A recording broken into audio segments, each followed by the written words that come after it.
selamat malam. Ketemu lagi dengan saya, Nastasia Sari Dewi. Dan di malam hari ini saya akan IG Live Talk with Expert. Kali ini saya akan berbincang-bincang dengan salah satu dokter psikologi. Beliau adalah salah satu dosen saya juga dulunya. Dan beliau akan membahas terkait kesehatan mental, ya ini awas kesurupan. Nah, ini menarik banget. Dan beliau sudah hadir, jadi kita akan mulai ngobrol-ngobrolnya. Buat teman-teman nanti yang terlambat joinnya nggak apa-apa, kita akan lihat di IGTV-nya ya, versi lengkapnya.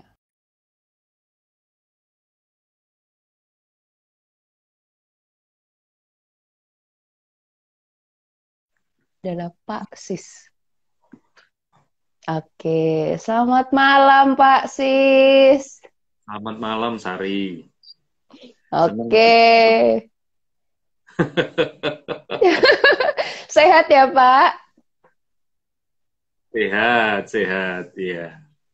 Sehat. Terima kasih ya Pak Sis sudah mau meluangkan waktu nih untuk sharing dengan kita semua nih kaitannya tentang kesehatan mental, khususnya awas kesurupan. Nah, ini menarik banget Pak Sis.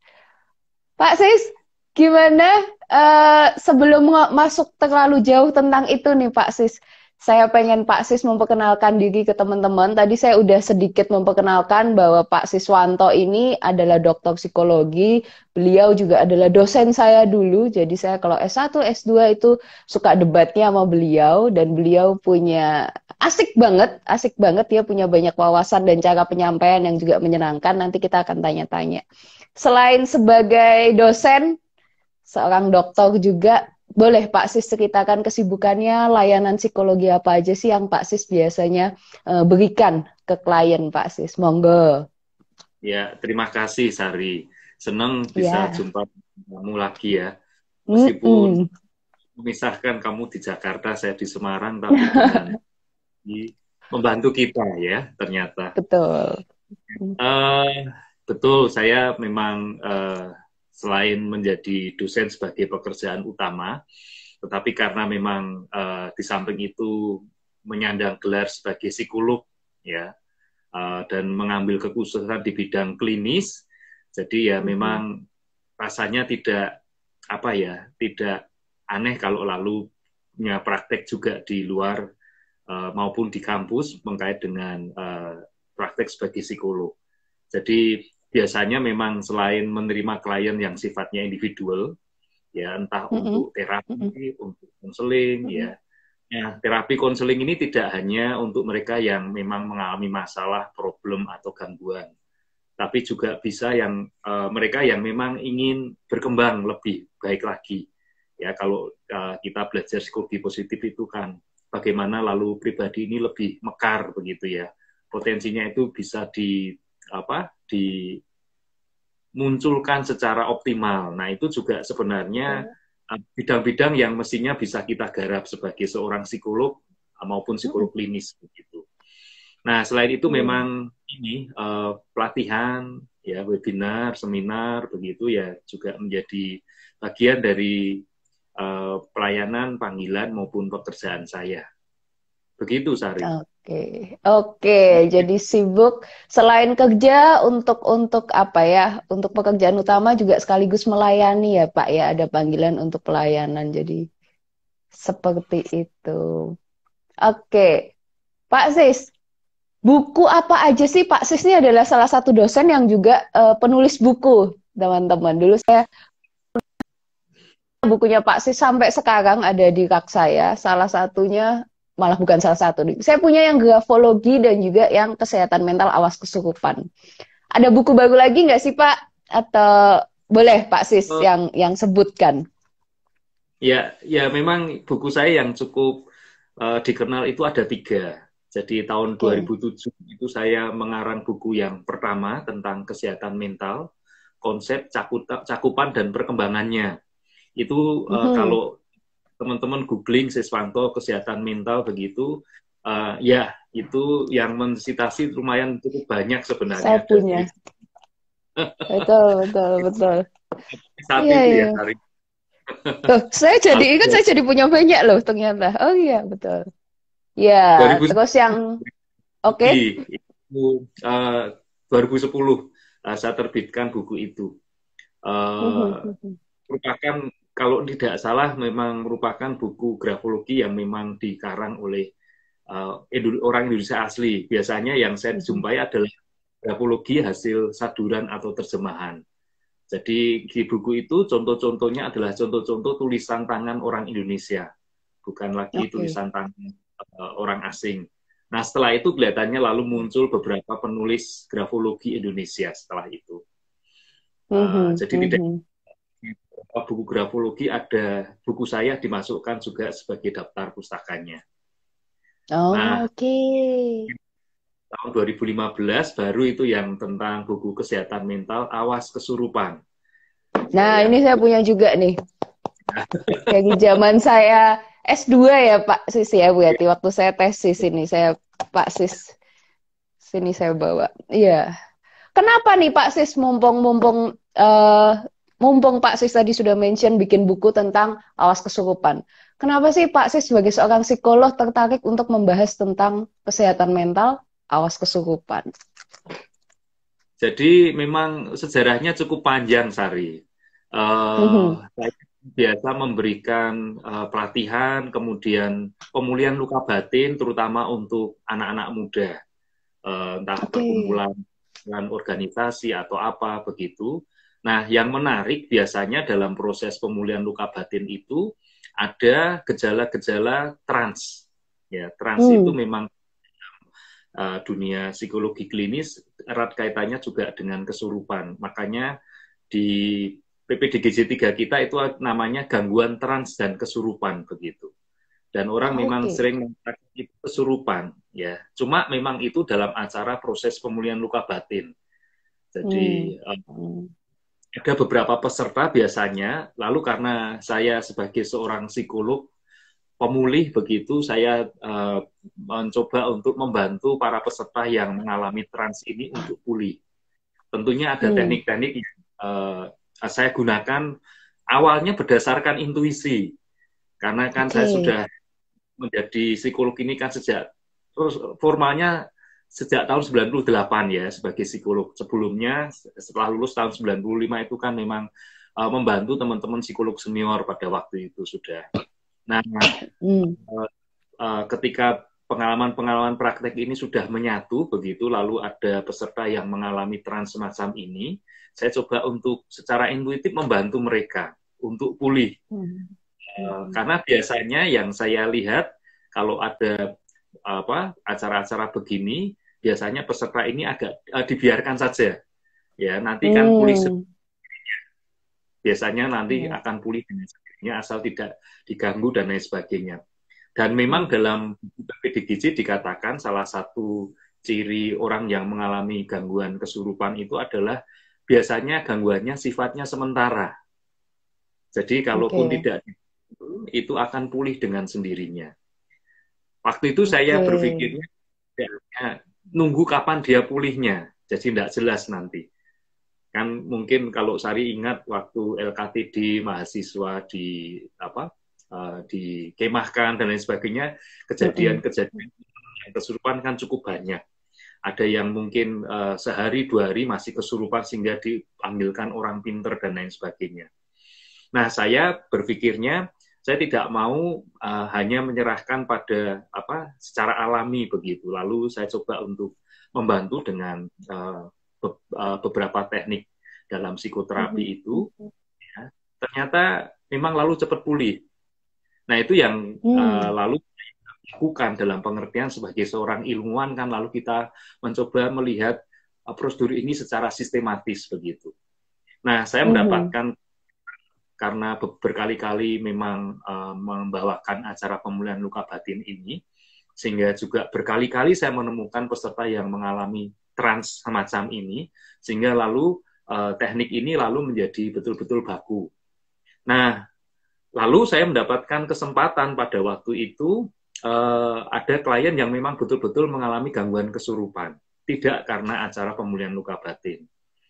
Nah, saya lalu menggunakan teknik yang saya gunakan ketika membantu peserta yang trans di acara pemulihan luka batin itu. ternyata teknik yang saya gunakan juga bisa.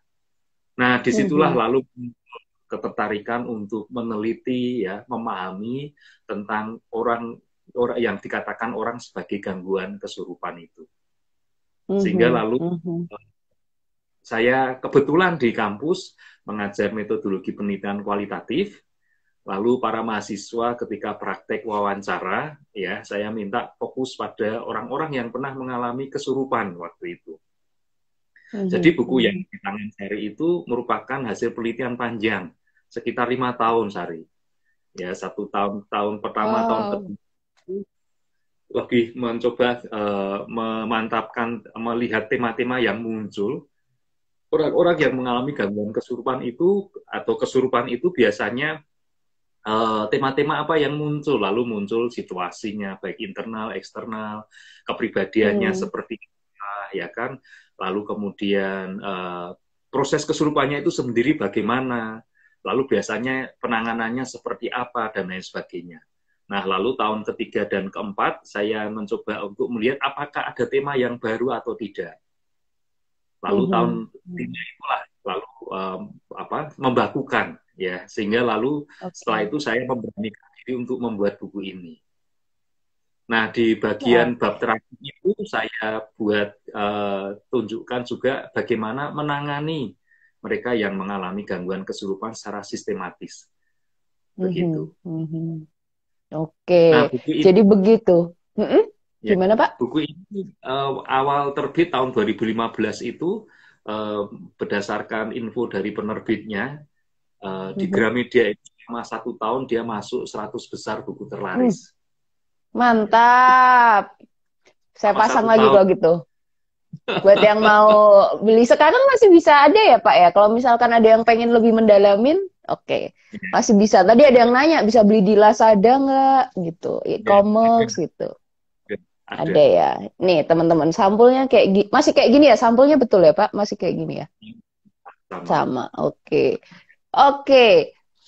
Bukunya ada di sini buat yang mau apa namanya punya sendiri baca-baca lagi penelitiannya Pak Sis jauh lebih mendalam nanti coba cari ya covernya kayak tadi tuh warna hitam. Nah Pak Sis menarik itu Pak Sis sempat sharing buku ini dibuat selama kurang lebih 5 tahun jadi nggak main-main bukan cuma berdasarkan apa ya intuisi yang terus dibahasakan pakai kacamata psikologis mata, tapi penelitian panjang ya Pak Sis ya. Ya, Ada betul. uji cobanya juga, ada subjeknya juga, pakai penelitian juga, pakai metode khusus. Nah, nanti mungkin boleh Pak Sis sedikit bagikan tentang tekniknya gimana kalau misalkan nanti teman-teman menghadapi ada orang yang kesurupan di sekitar kita. Mungkin itu nanti buat penutup. Jadi teman-teman harus ikut terus dari awal sampai akhir. Kalau ada yang mau nanya, mau berargumen, mau berdebat, dipersilahkan ya Pak. Siapa tahu kan namanya perspektif kita nggak tahu ya Pak ya. Tapi ini kita Betul. bahas dari kacamata kita yang psikologi. Oke, Pak Sis. Lalu eh ngomongin tentang kesurupan dari kacamata psikologis berarti Pak. Dari penelitian yang sudah Bapak lakukan sekian lama, kemudian Bapak juga pasti apa ya melakukan seminar di beberapa tempat, memberikan informasi terkait kesehatan mental khususnya khususnya kesurupan ini, berdiskusi dengan banyak-banyak pandangan mungkin pemuka agama, mungkin orang lintas macam-macam lah ya Pak. Apa Pak kesimpulan Bapak terhadap kesurupan? Tadi Bapak bilang kan kondisi trans, ya. Apakah lalu apa pendapat Bapak gini deh terhadap kesurupan sama dengan kemasukan roh halus? Nah, Bapak coba kasih Yang pendapat. lalu Jangan ditanya, saya. itu yang sering kali ditanyakan juga, apakah lalu memang ada kesurupan karena roh halus atau tidak, begitu kan? Mhm, Uh, mhm, saya menjelaskannya memang dari sisi psikologi berdasarkan data dan fakta ilmiahnya. Makanya lalu dalam disertasi pun karena saya tertarik di buku itu kan saya tunjukkan bahwa ternyata keyakinan agama itu juga bisa atau berkaitan dengan gangguan kesurupan. Nah, itu yang lalu mhm, saya mhm, untuk selanjutnya untuk penelitian disertasi saya untuk mendapatkan fakta itu. Nah, Jadi begini, memang kesurupan itu ternyata setelah saya banyak literatur review ya membaca selama S3 itu, ini memang merupakan fenomena universal. Ya, di Mhm. seluruh dunia boleh dikatakan 90% budaya di dunia itu mengenal tentang kesurupan ini. Nah, yang mungkin seringkali orang awam seringkali tidak bisa atau kurang bisa membedakan uh, antara kesurupan dan trans ini sebenarnya ada perbedaannya. Jadi kalau trans itu lebih pada fenomena gejala tubuh, ya, biologis, Mhm. fisiologis Mhm. trans. Mhm. Lalu kesurupan itu istilah budaya. Sehingga bisa jadi ya ada orang yang memang disebut mengalami kesurupan, tapi itu terminologi budaya dia tidak mengalami trans, ya tidak mengalami Mhm. trans. Jadi, misalnya contoh ya orang yang panas sebenarnya karena dia sakit, lalu karena panasnya lalu dia mengigo begitu, ya Mhm. ada Mhm. beberapa budaya melihat dia sebagai kesurupan, ya ketempelan dan Mhm. lain. Padahal itu tidak, yaitu memang eh, sakit panas hanya memang dari sisi budaya itu masih sudah dianggap sebagai mengalami kesurupan. Itu contoh sederhana. Ya. Mhm. Mhm. Kemudian yang lainnya adalah seringkali orang kurang membedakan bahwa kesurupan ini dibagi menjadi dua secara umum. Jadi Mhm. kesurupan yang normal dalam pengertian memang dari sisi budaya dan agama itu diizinkan. Contoh Mhm. misalnya dalam ibadah-ibadah di aliran-aliran tertentu ya di gereja misalnya di Nasrani itu ada, di Muslim juga ada ya, di mana orang ketika mengalami trans, orang itu mengalami kesurupan dalam tanda kutip karena dia tidak bisa lagi menguasai tubuhnya, tapi tidak dianggap sebagai gangguan. Karena memang dari Mhm. sisi ya agama itu diizinkan begitu, boleh. Ya. Mhm. Mhm. Nah, lalu yang kedua adalah kesurupan karena gangguan. Jadi memang Oke. ini tidak berkait dengan budaya, tidak berkait dengan agama, dan memang cenderung membuat yang bersangkutan atau lingkungan sekitarnya terganggu dengan kesurupannya dia. Nah Oke. itu yang disebut sebagai gangguan kesurupan. Ini yang lalu menurut saya jadi bahasan kita malam ini. Karena kesurupan Mhm. budaya itu Mhm. ya memang itu belum dianggap gangguan kan, masih relatif Mhm. dianggap itu. Nah, Oke. yang menarik adalah bahwa gangguan kesurupan ini juga ada dua. Jadi yang Mhm. pertama adalah gangguan kesurupan itu karena sebab gangguan mental yang lain. Contoh misalnya depresi ya. Depresi Mhm. salah satu gejalanya yang cukup berat adalah adanya semacam gangguan kesurupan. Nah, beberapa kali saya nangani kasus-kasus klien semacam ini. Biasanya memang yang mengalami depresi agak berat itu, sehingga sampai muncul gangguan kesurupan ya, karena ada halusinasinya. Dia mendengar suara atau melihat sesuatu, lalu orang mengatakan, oh dia mengalami kesurupan.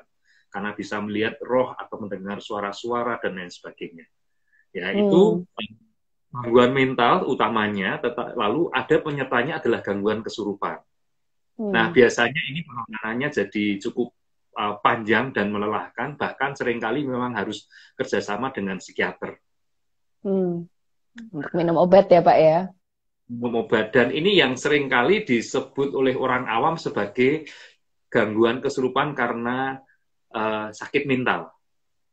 Oke. Ya, ya. Jadi gangguan kesurupan karena gangguan mental itu sebenarnya jenis gangguan kesurupan yang memang gangguan kesurupannya itu sebagai gejala penyerta dari Mhm. gangguan mental yang utama, entah depresi, entah schizofren, atau gangguan yang lain.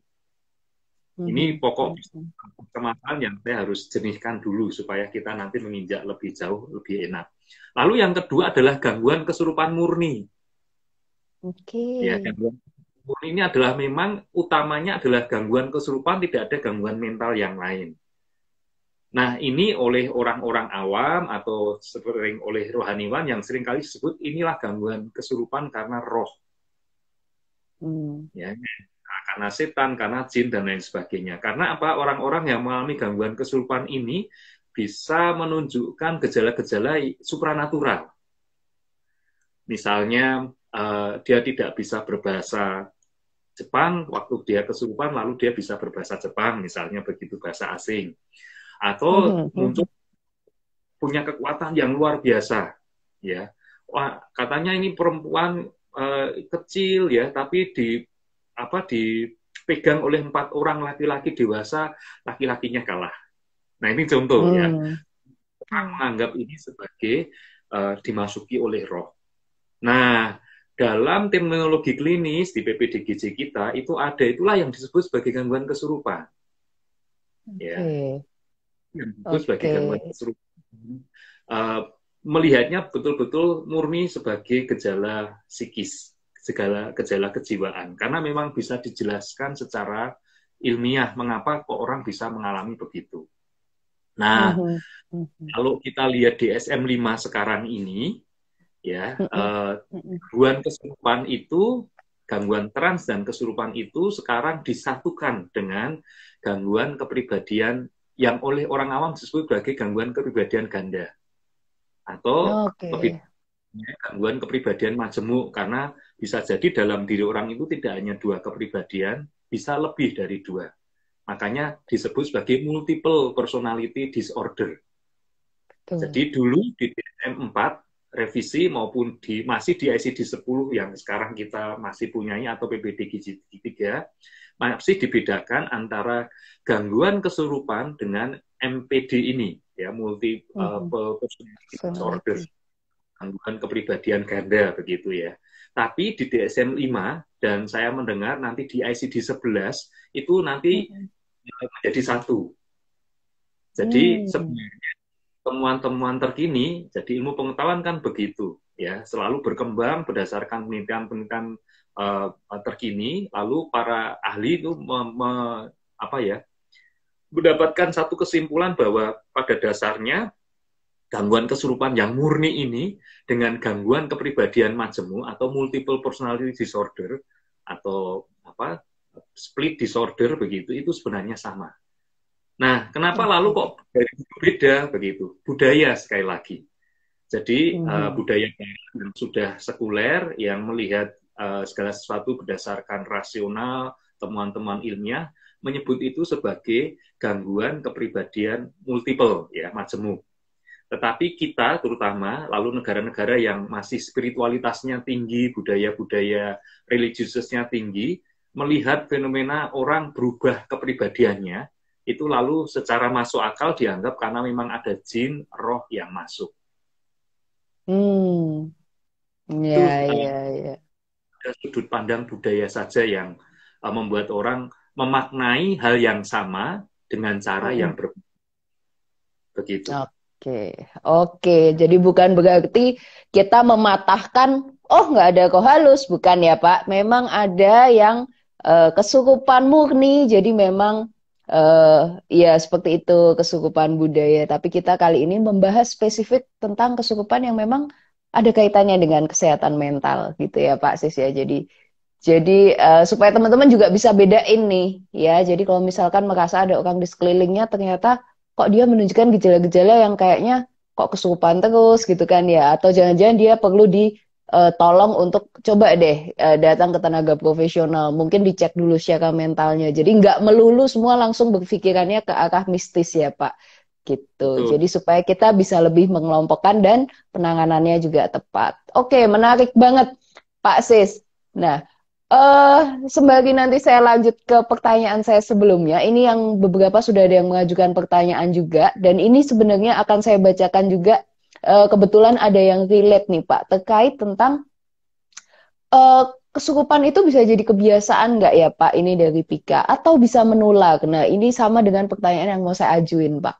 Kalau seperti itu, apa pendapat Bapak tentang orang yang kalau udah kesurupan, itu bisa kesurupan terus? Orang yang nggak pernah kesurupan, itu kemungkinannya kecil untuk dia bisa kesurupan. Nah, itu tipe kepribadian atau tipe orang itu pengaruh nggak Pak Sis? Silahkan. Jadi, ya, kenapa orang ya cenderung sekali kesurupan ya, lalu dia mudah mengalami kesurupan yang untuk kesekian kalinya begitu. Memang yang partisipan penelitian saya biasanya tidak pernah sekali mengalami kesurupan, bisa beberapa kali. Nambah ya Pak ya? Nular juga iya ya. Jadi dia Nah, kesulitan bisa kena misalnya. Itu sebenarnya ada penjelasan yang sifatnya ilmiah. Nah, mm-mm, ada banyak faktor yang sebenarnya membuat orang bisa mengalami gangguan kesurupan. Ya, yang tadi saya katakan misalnya faktor internal dan eksternal itu menjadi pencetusnya. Misalnya dia kelelahan, kecapean, ya. Nah, kalau perempuan biasanya mungkin menjelang mens atau setelah menstruasi, budaya kita mengatakan kalau perempuan menstruasi itu memang lalu mudah dimasuki roh.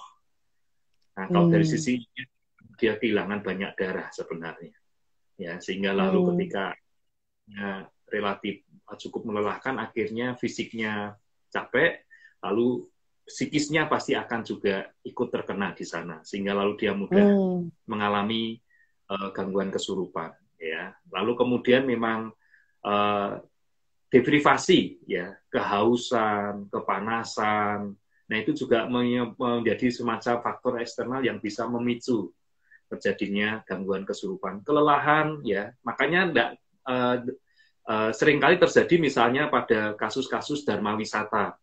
Nah, anak-anak sekolah berwisata di bis ya, kelelahan, kurang tidur, kan, kepanasan, kurang minum. Nah, itu kan lalu memicu terjadinya gangguan kesurupan. mhm, mhm, Dan faktor internalnya eh, banyak juga, misalnya sugesti-sugesti yang muncul. Jadi misalnya mhm, waktu pergi acara ke tempat-tempat yang tidak umum, ya misalnya kalau contoh waktu teman-teman LKTD di Sumowono, daerah Jawa Tengah itu kan lalu ada cita-cita yang berkembang, misalnya tempat itu angker, misalnya begitu, atau mhm, misalnya lalu mendapatkan cerita bahwa ada tempat angker di situ banyak rohnya dan lain sebagainya. Nah, pada beberapa pribadi yang sugestibel, nah ini kaitannya dengan kepribadian ya, yang sugestibel, kata-kata itu entah dimunculkan secara sengaja atau sambil lalu itu masuk begitu. Nah, ketika dia kondisinya lelah, lalu sugesti itu lalu masuk. Ya, jadilah lalu orang ini mengalami kesurupan. mhm, mhm. Oke, jadi ada pengaruhnya ya Pak ya kepribadian, apalagi yang sugestible, terus mendengar apa ya mitos-mitos, apa ditakut-takutin cerita-cerita horor itu semakin memancing ya Pak ya. Jadi masuk ke Betul. alam bawah sadar semakin memancing dia untuk berada di eh, bisa di kondisi trans gitu. Jadi belum tentu itu adalah beneran kemasukan roh gitu. Kemudian kondisi fisik juga pengaruh ya Pak ya, khususnya wanita. Kalau lagi datang bulan itu secara fisik ada penjelasan ilmiahnya bahwa memang fisiknya lagi nggak fit. Fisiknya Ya, lagi nggak fit, psikisnya juga pasti ada pengaruh ya Pak, mood dan lain sebagainya sehingga gampang untuk kontrol emosinya jadi loss ya Pak, semuanya jadi betul. uncontrol. Oke, oke Pak Sis. Eh Berarti untuk apa ya? Untuk kepribadian-kepribadian tertentu Pak selain sugestible, ada nggak Pak kepribadian lain yang biasanya gampang untuk dalam tanda kutip kesurupan? Setahu saya kan biasanya orangnya cemasan gitu ya Pak. Terus ada Ya, gimana Pak? betul Sari. Memang ciri utama yang lain adalah biasanya memang pribadi ini pencemas, khawatiran, Mhm. pencemas. Nah, justru emosi cemas ini yang dalam penelitian disertasi saya merupakan faktor utama yang menentukan orang ini mengalami gangguan kecemasan, gangguan kesurupan. Ya, kalau Mhm. dia bisa Mhm. mengelola kecemasan, ketakutan, kekhawatirannya, biasanya dia akan bisa mengatasi juga kesurupan yang dia pernah alami. Jadi kunci penanganannya justru bagaimana menolong dia untuk tenang. Ya, Mhm. Mhm. orang yang mengalami gangguan kesurupan itu biasanya memang punya pribadi yang pada dasarnya pencemas. Nah, karena dia pribadi yang pencemas, biasanya cara berpikirnya juga pesimistis, negatif. Itu kan mengkait Mhm. dengan pikir juga. Lalu kemudian hal yang lain adalah biasanya dia bukan tipe pribadi yang terbuka. Mungkin Mhm. bisa jadi dia banyak teman secara formal, ya banyak teman, hahaha dan lain sebagainya. Tapi kalau dia punya masalah, dia tidak bisa mengungkapkan masalahnya ke orang lain. Dia pendam sendiri. Jadi itu juga yang menjadi faktor-faktor yang berisiko kenapa orang mudah mengalami gangguan kesurupan. Jadi pribadi pencemas, dia tidak punya teman yang dia bisa sharing apa yang dia alami, ya kemudian sugestible tadi, ya biasanya juga agak tergantung pribadi yang agak kurang bisa mandiri begitu, akhirnya lalu pribadi semacam inilah yang mudah mengalami gangguan kesurupan. Oke, jadi make sure teman-teman untuk tetap optimis ya berarti Pak Sis ya, karena pikiran yang terlalu kaku, terlalu tertutup, atau terlalu bergantung sama orang, terlalu bergantung aku harus dapat perhatian dari orang dan lain sebagainya, itu secara alam bawah sadar juga akhirnya ada pengaruhnya ya Pak Sis ya. Jadi kadang bertindak yang tidak sewajarnya akhirnya jadi uncontrol juga. Oke, Nah, tadi ada pertanyaan ya, gimana kepribadian Pak? itu kan kita sebutkan yang Sari sebutkan tadi itu kan memang contoh kepribadian yang cenderung kurang sehat, toh? Jadi Kita bisa, merembet kemana-mana. iya. Kalau kita bisa menjelaskan kenapa gangguan kesurupan itu mesti ada sebab psikologisnya di situ. Oke, sip.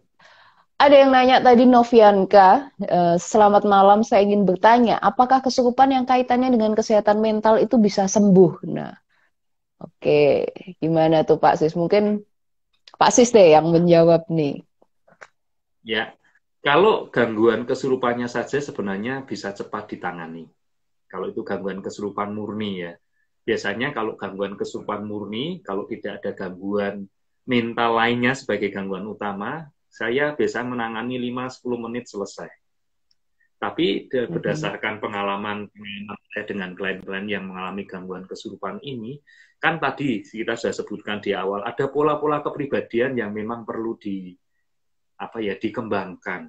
Ada pola-pola kepribadian yang perlu dirubah. Tadi misalnya pencemas, gampang takut, kemudian pesimistis cara berpikirnya, kemudian cara berpikir yang bisa melihat daerah abu-abu.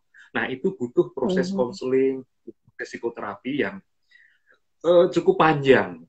Nah, ini yang sebenarnya masih kurang disadari. Orang hanya melihat, oh dia mengalami gangguan kesurupan kalau sudah disembuhkan oleh orang pinter. Nah, orang pinter kan yang biasanya menangani. Padahal kan kalau dalam PPDGJ tadi katakan, tidak ditangani pun dia akan pulih dengan sendirinya. Ya. Nah, sebenarnya itu orang-orang yang mengalami gangguan kesurupan ini sebenarnya butuh pendampingan psikologis mungkin dalam waktu yang cukup panjang. Karena biasanya mereka sendiri kurang tahu kenapa mereka mengalami gangguan kesurupan. Masalah apa yang membuat mereka begitu. Makanya saya lebih menggunakan teorinya Freud tentang psikoanalisis, tentang ketidaksadaran. Tapi saya lebih suka menggunakan teori disosiasi. Jadi teori ini justru menjelaskan fenomena kesurupan dan beberapa hal yang lain lebih sederhana, lebih mudah, dan membantu kita untuk tahu kenapa kok orang tidak sadar dengan masalahnya. Bukannya tidak sadar dalam pengertian alam bawah sadar, tapi kalau dalam teori disosiasi itu dikatakan bahwa bagian-bagian kepribadiannya ada yang terpisah, membentuk kepribadian yang umum. Nah, ini dalam proses psikoterapi, dalam proses konseling, bagian-bagian yang terpisah ini, bagaimana kita mengintegrasikannya kembali. Jadi bagian-bagian yang mengalami disosiasi ini bagaimana bisa terintegrasi. Nah, itu yang butuh proses konseling, pendampingan yang memakan waktu cukup lama. Kalau saya baca jurnal-jurnal di Barat, mereka yang mengalami multiple personality disorder itu bisa butuh waktu sekitar 5 sampai bahkan 10 tahun prosesnya untuk mengintegrasikan. Oke, karena dia juga perlu observasi ya Pak, saat ada kayak gini, oh kepribadianku ini muncul, ini apa? Jadi perlu dipelajari betul-betul nih, apa ya, karakteristik kepribadian yang lagi muncul, dia punya apa aja, terus diruntut lagi, trauma apa yang terjadi sampai dia bisa sampai disosiasi seperti itu. Jadi lama ya Pak ya, jadi teman-teman jangan berpikir bahwa psikolog adalah tugas yang mudah berarti itu Pak Sis. Saya masih terus belajar, masih baca jurnal, walaupun sudah doktor, masih meneliti banyak hal. Oke, gitu teman-teman. Jadi untuk kalau ditanya bisa sembuh apa enggak, kalau kesurupannya ada penyerta dengan apa ya gangguan mental yang lain, mungkin perlu dicek lebih jauh. Jadi penanganannya juga lebih komplit ya Pak. Apakah Betul. disebabkan karena trauma, apakah disebabkan karena schizofren dan lain sebagainya. Jadi lebih spesifik penanganannya. Diharapkan sih ya bisa sembuh, tapi tidak secepat itu. Jadi diusahakan tetap cepat, tergantung juga kalau kliennya juga apa ya kooperatif, benar-benar motivasinya tinggi untuk mengenal diri, mungkin bisa lebih cepat ya Pak Sis begitu ya. Memang komitmen itu Oke. dibutuhkan proses terapi, terutama terapi Mm-mm. psikologi. Kalau kliennya Mhm. tidak, ya kita akan susah. Betul, betul, betul. Oke. Nah, tadi itu sempat ada pertanyaan yang menarik yang kaitannya tadi udah dijawab oleh Pak Sis. Kalau orang yang kesurupan sampai bisa suaranya berubah, fisiknya berubah, tenaganya berubah, berarti ya coba mungkin itu ada kemungkinan kesurupan yang murni ya Pak ya. Mungkin dia tiba-tiba bisa berbahasa yang lain gitu kan ya. Terus menjadi sosok siluman harimau gitu kan ya Pak ya, siluman ular gitu. Nah, mungkin nggak Pak, kalau ternyata bukan roh siluman yang masuk, tapi dia mental nih Pak, tapi dia transnya kondisinya menjadi apa? Singa katakanlah. Tapi bukan roh Pak. Ada nggak Pak kasus kayak gitu? Ya, memang itu yang tadi saya katakan, inilah kesurupan murni, tapi sebabnya bisa dijelaskan secara psikologis. Jadi kan tadi Mm-mm. saya katakan, orang yang mengalami gangguan kesurupan ini biasanya kan punya problem, masalah, dia mengalami tegangan, stres, lalu Mm-mm. uh, takut biasanya atau marah, yaitu yang muncul kan Mm-mm. itu perasaan emosi itu. Nah, kita Mm-mm. tahu sekarang dengan berkembangnya neuroscience ya, neuropsikologi, Mm-mm. bagian otak mana yang aktif ketika mengalami hal-hal tersebut. Jadi Mm-mm. pada Mm-mm. bagian otak tengah yang memang mengatur pola emosi kita. Ketika otak Mm-mm. tengah ini kehilangan kendali, tidak bisa dikontrol, lalu muncullah dalam bentuk perilaku gangguan kesurupan ini. Nah, otak emosi inilah yang banyak menyimpan energi, lalu di bagian Mm-mm. otak emosi ini yang namanya hipokampus. Ya, masih Mm-mm. ingat enggak Sari? Mm-mm. Jadi Iya, hipokampus itu bagian kan dari otak. ya bagian otak yang me, apa, menyimpan memori jangka panjang, terutama memang memori yang atau ingatan yang sifatnya emosional. Nah, ketika Yes, orang baik. Uh-uh. hilang kendali, ya otak sadarnya bagian depan prefrontalnya namanya, lalu tidak Mm-mm. bisa bekerja optimal karena di blocking oleh rasa takut, lalu otak emosi ini yang bekerja, lalu hipokampus ini juga ikut aktif, lalu memunculkan ya ingatan-ingatan yang sifatnya emosional. Jadi Ya. lalu kenapa orang menjadi sangat kuat ya karena memang otak emosinya yang bekerja. Jadi Ya. biasa karena memang memproduksi hormon dan lain sebagainya yang Mm-mm. memang membuatnya jadi sangat kuat. Lalu kenapa ke orang Mm-mm. bisa berbahasa yang lain bahkan muncul nenek buyutnya dan lain sebagainya itu karena itu semua kan sudah disimpan dalam otak emosi ya yang hipokampus tadi. Jadi misalnya saya baca di literatur orang-orang yang mengalami gangguan kesurupan lalu menyaru sebagai binatang. Harimau ya yang mencakar dan lain sebagainya. Nah, itu biasanya peristiwa traumatisnya itu dialami Mm-mm. ketika dia masih kanak-kanak, sekitar 3 tahun ke bawah, ketika dia belum mengenal bahasa. Sehingga yang dimunculkan adalah ungkapan-ungkapan nonverbal ya, yang sifatnya hewaniah begitu. Atau bisa jadi Mm. memang sangat terkesan dengan binatang tersebut sehingga masuk ke dalam hipokampusnya, struktur ingatannya tentang binatang itu, sehingga itu yang muncul. Jadi ada dua kemungkinan itu. Contoh Oke. misalnya saya membantu acara pemulihan luka batin itu, lalu ada peserta Mhm. laki-laki Mhm. SMK kelas 3 ya, baru proses sekitar 5 menit saya melakukan narasi, tiba-tiba dia, karena itu duduknya peserta itu bersila begitu, tiba-tiba Mhm. dia mengubah posisinya sambil dia menutup mata itu sebenarnya ya, tapi dia mulai membuka mata juga, mulai mendelik, matanya melotot begitu Mm-mm. sambil Mm-mm. ini uh, di Menggenggam ya. lantai itu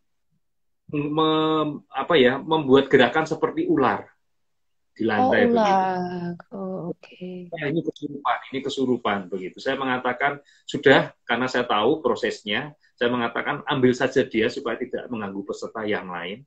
Nanti setelah acara selesai saya akan tangani anak ini.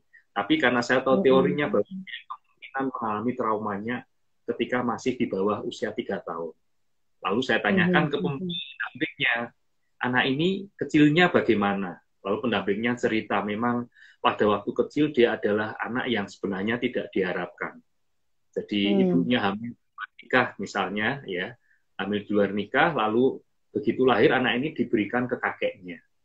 Hmm. Jadi menikmati masa kecil bersama dengan ibunya dan jadi bahagia, enggak, sama sekali enggak begitu. Tapi karena budaya, orang-orang menganggap anak ini begini karena diisi oleh si kakek. Nah, itu contohnya ya. Jadi Hmm. budaya dan gejala itu menjadi satu cerita yang masuk akal karena apa? Ya, itu bukan sesuatu yang biasa dilakukan oleh anak itu kok jadi begitu. Begitu, Oke. Sari. Oke. Jadi kalau yang kaitannya kesukupannya bisa jadi kayak hewan nih, tiba-tiba ada dua kemungkinan tadi Pak Sis sudah menjelaskan ya. Kemungkinan pertama, ini kalau misalkan tidak ada siluman, tidak ada roh halus, terus ya kenapa? Kemungkinan pertama tadi bisa karena trauma masa kecil, mungkin sekitar usia 3 tahun ke bawah karena belum bisa berbicara secara apa kemampuan bahasanya masih belum bagus, dan kemungkinan yang kedua mungkin karena memang hewan tersebut mungkin entah dia waktu kecil suka mainan itu atau itu ada kartun, pokoknya ada itu melekat lah di uh, memorinya dia. Tadi Pak Sis juga menjelaskan tentang hipokamus, tentang bagian otak yang mengontrol atau pusat memori yang kaitannya emosional. Jadi bisa memori yang menyenangkan, bisa juga memori yang traumatis ya, yang tidak menyenangkan ya Pak Sis ya. Itu Ya. kumpul di Nah, situ semua. gangguan kesurupan terutama pada memori-memori yang sifatnya negatif. Ya. Negatif. Terpancing Terutama. keluar semua. Oke, cepet loh ini waktunya, saya juga baru nengok jam, wah ternyata waktunya cepet. Pak Sis, tadi juga ada yang nanya, kalau saya nggak salah Pika Karisma itu termasuk pertanyaan yang juga tadi saya agak gantung di awal karena saya pengen taruh di penutup. Lalu saran Pak Sis nih sebagai seorang psikolog yang juga mempelajari tentang fenomena kesurupan.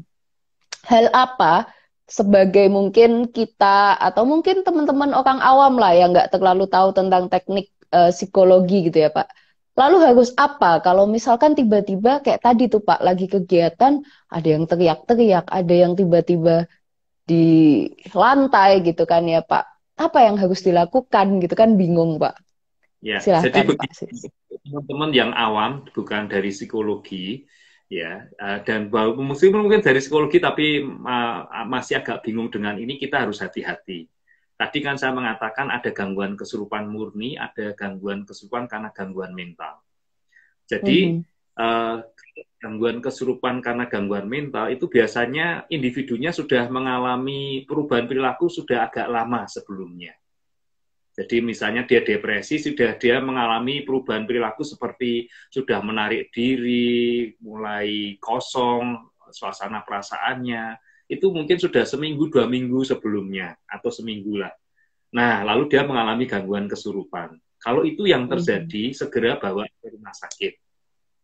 Ya, Hmm. jangan coba ditangani, apalagi ditangani orang pintar, malah nanti bisa lebih lebih lebih apa namanya, lebih parah ya, karena memang itu mestinya Hmm. ada gangguan mental yang lain. Bahkan bisa jadi bukan gangguan mental lain, tapi gangguan fisik ya, sakit.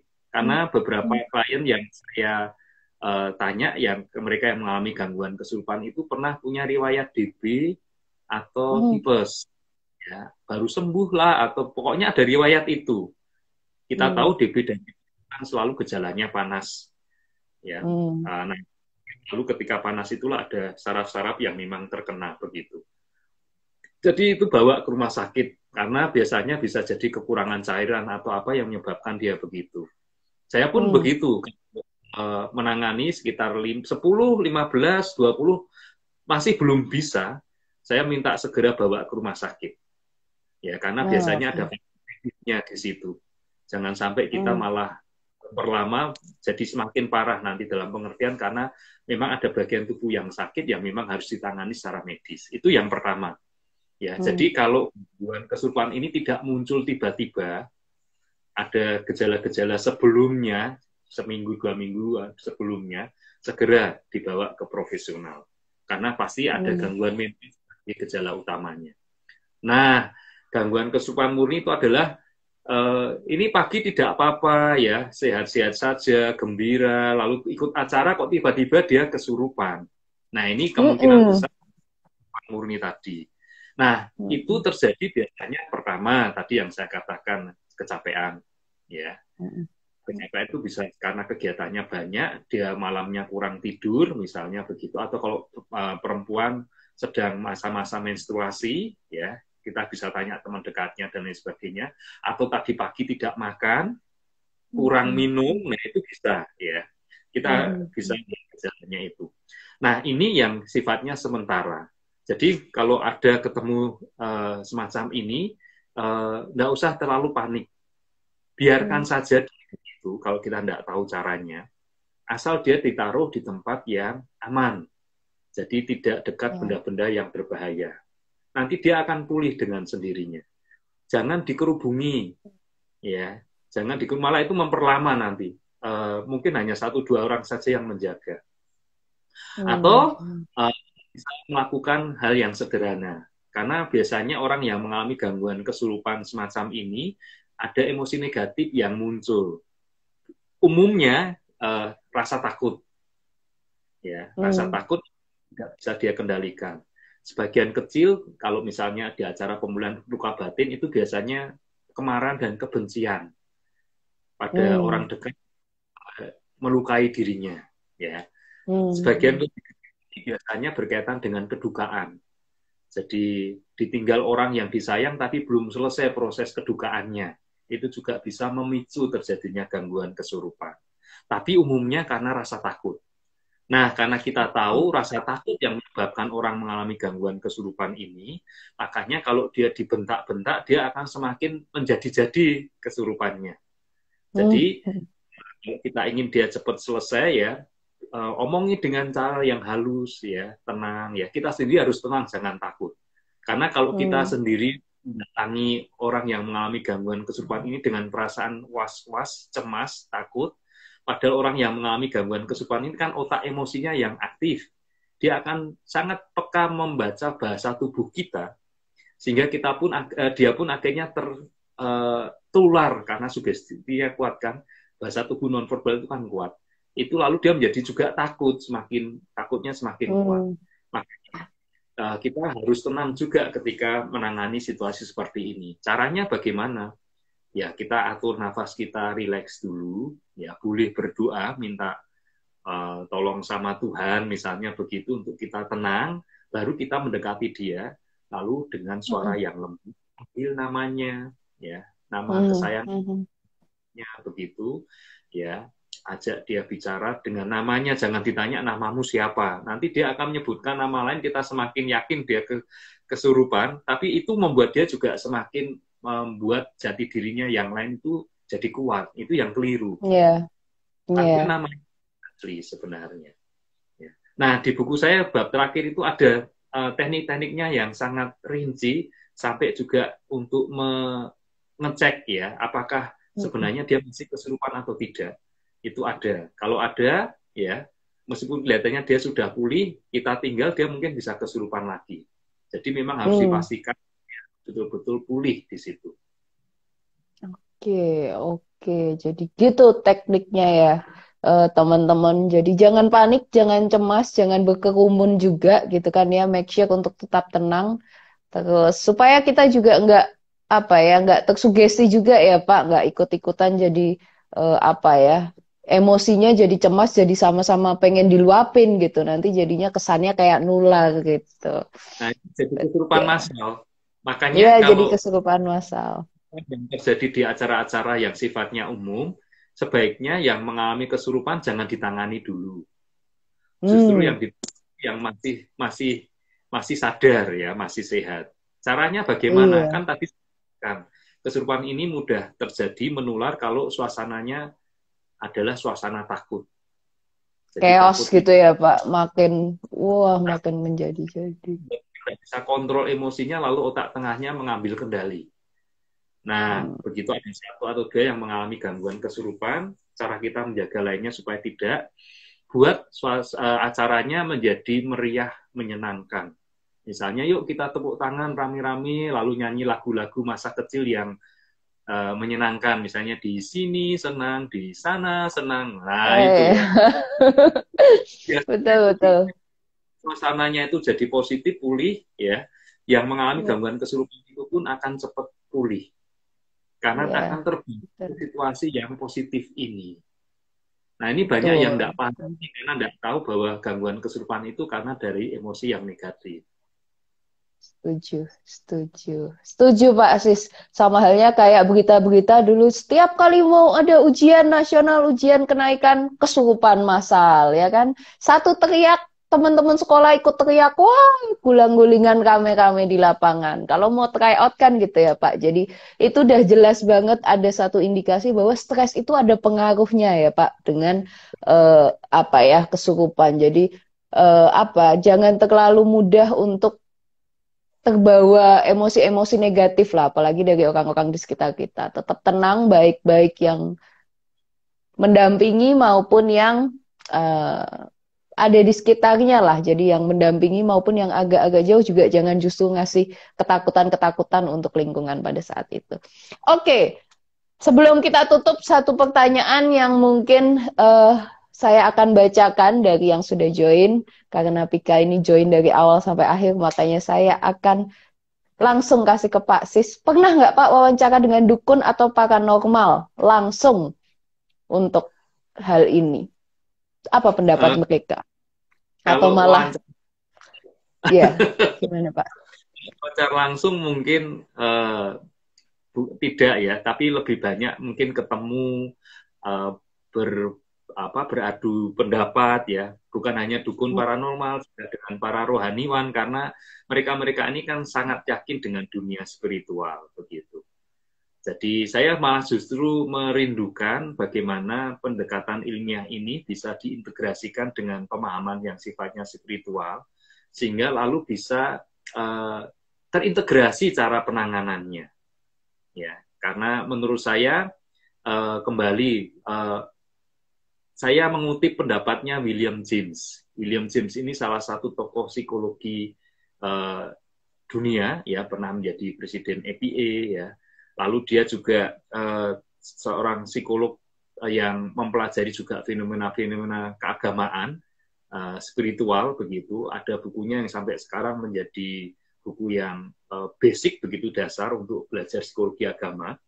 Itu dia juga mencoba mengamati fenomena gangguan kesurupan ini yang zaman dulu dikatakan masukan itu. Nah, dia mengatakan begini pada akhirnya, entah roh itu ada atau tidak. Ya, karena dari sudut psikologi kan kita tidak bisa mengatakan roh itu ada atau sebaliknya tidak. Karena itu bukan wilayah keilmuan psikologi. Betul ya? Betul. Psikolog ditanya, atau ilmuwan psikologi ditanya, roh itu ada atau tidak, jawabannya apa? Masih ingat nggak, Sari? Wah, itu tuh paling susah, Pak. Karena saya itu termasuk yang sebisa mungkin tidak menggunakan pendekatan-pendekatan yang sifatnya kayak gitu, Pak. Karena itu suka didebat saya, Pak. Ya, percaya Jawabannya nggak percaya. begitu. Aduh, Jawabannya, aduh. jawabannya kan tidak tahu, karena itu di Tidak luar tahu. wilayah. Ya, tidak tahu, bisa ada, bisa tidak. Tapi itu bukan hal yang penting buat kita, karena bukan wilayah. Mm-mm. Tetapi James Mm-mm. kan ya dari hasil pengamatan, dan saya sangat setuju dengan pendapat James ini ketika saya betul-betul mempelajari fenomena kesurupan ini, ya bahkan masuk jadi disertasi saya itu, bahwa kalaupun memang roh itu ada, ya kalaupun roh itu ada, dia masuk melalui jiwa yang retak. Ya, nah, urusan Bagus. jiwa yang retak itu adalah urusan kita sebagai psikolog, ya, pemulih, ya, untuk jiwa-jiwa yang retak ini, bagaimana jiwa yang retak ini bisa dipulihkan, ditutup kembali sehingga entah itu roh ada atau tidak, dia tidak bisa lagi masuk ke sana. Oke, bagus sekali Pak Sis. Jadi roh itu bisa masuk melalui jiwa yang ketak. Jadi make sure untuk punya jiwa yang utuh ya Pak ya. Jadi nggak ada celah nih untuk mudah diselipi oleh bisikan-bisikan, gangguan atau mungkin roh-roh yang secara budaya atau secara kepercayaan di sekeliling kita nih banyak banget nih mitos-mitos dan cerita-ceritanya. Oke. Pak Sis, saya minta kalimat penutup Pak Sis, yang ajaib, yang menyemangati teman-teman yang nonton di sini. Dan mungkin nih Pak Sis, biasanya banyak yang tidak bisa bergabung pada saat IG Live, tapi nanti di IGTV mereka juga akan nonton Pak Sis. Monggo Pak Sis, silahkan kalimatnya apa. Ya, buat teman-teman yang seringkali merasa pesimis atau mungkin juga merasa tidak terlalu optimal dalam hidupnya. Nah, saya biasanya ada beberapa klien yang begitu, saya minta mereka setiap kali bangun pagi, melihat ke cermin, ya, menatap wajah mereka, bahkan mungkin bisa seluruh tubuh mereka kalau cerminnya cukup besar, ya. Lalu memandang wajah mereka dengan sungguh-sungguh sambil mengatakan ini, dunia menjadi lebih baik karena ada aku. Nah, itu diucapkan 3 kali setiap pagi setelah bangun tidur. Ya, saya yakin itu nanti akan membantu kita untuk mulai semakin menjadi pribadi yang punya makna dan mulai optimis melihat hidup ini. Dunia menjadi lebih baik karena ada aku. Dunia menjadi lebih baik karena ada Sari di sini. Ya toh? Wes, karena ada Pak Sis. Betul, Ya. betul. Jadi setiap dari kita punya peran ya, besar atau kecil di keberlangsungan dunia ini semua kita ada perannya ya Pak ya. Jadi make sure untuk mengapresiasi kehadiran kalian karena dengan ucapan yang tadi Pak Sis kasih tahu nih, setiap harinya, setiap paginya memulai hari dengan kalimat positif pasti bisa bantu untuk naikin mood terlepas nanti ada kesulitan apapun itu, tapi tetap ya kita berperan lah dalam keberlangsungan dunia ini. Jadi bagus banget sharingnya Pak Sis. Terima kasih banyak buat Pak Sis sudah mau meluangkan waktu berbagi tidak hanya tentang kesurupan tapi juga tentang kesehatan mental ya Pak ya. Apalagi situasi pandemi kayak gini harus semakin apa ya Pak sayang ya sama diri sendiri bahwa ternyata tidak tidak hanya melulu tentang produktif, produktif, produktif, tapi punya kesehatan, punya keutuhan jiwa itu juga harus hal yang penting ya Pak disyukuri di zaman sekarang. Betul. Oke, Pak Sis, mungkin sebelum saya tutup ada yang mau ditambahkan atau cukup? Cukuplah saya. Mungkin kamu yang memberi closing-nya, Sari. Ya. Saya ingin mendengar.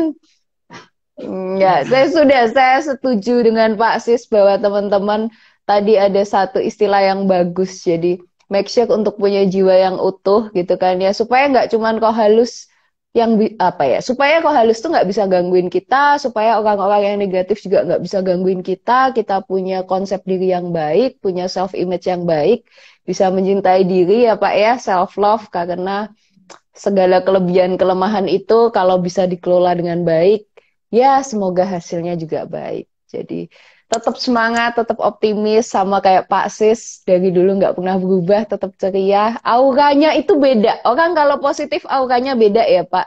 Jadi kalau teman-teman eh, apa ya bawaannya happy, teman-teman pun walaupun tidak menolong secara langsung tapi bisa berbagi aura yang menyenangkan itu membantu juga ya Pak ya. Jadi kalian Yang itu punya dampak positif buat dunia sebenarnya.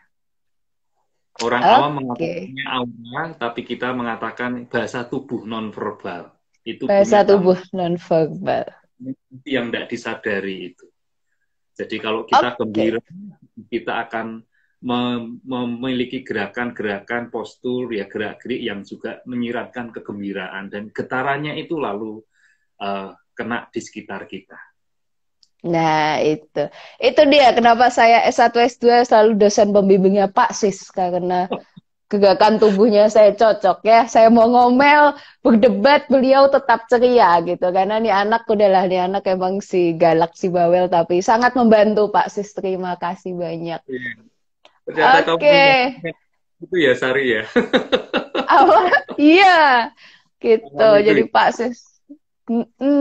Jadi thank you so much. Teman-teman buat yang ketinggalan tadi kita bahas apa aja dari awal boleh lihat di IGTV-nya Anastasia Associate ya. Tinggal diklik video fullnya dari awal sampai akhir. Buat yang pengen tahu lebih jauh nih tentang kesurupan, fenomena kesurupan, Pak Sis juga bikin buku. Tadi Pak Sis sudah sempat kasih tahu ya, sampai sekarang juga masih terus dijual untuk teman-teman bisa pelajari lebih jauh. Dan saya juga kebetulan simpen terus, jadi covernya kayak gini teman-teman. Ini agak kebalik ya, tapi kayak gini gambarannya. Jadi nanti boleh dicari deh di toko buku atau di e-commerce gitu ya Pak Sis ya. Masih ada ya? Bahasa ada Oke. berapa dijual di sana. Ya. Oke, sip. Thank you so much Pak Sis, waktunya ini berharga sekali. Saya tutup malam hari ini. Sehat-sehat untuk Pak Sis sekeluarga, terus jadi Ya. berkat, terus sehat ya, dan tetap jadi jiwa yang utuh. Sari juga ya, sukses Oke, ya, meniti karir di amin. ya. Tuhan berkati. Tuhan berkati Pak Sis. Oke, selamat malam semuanya.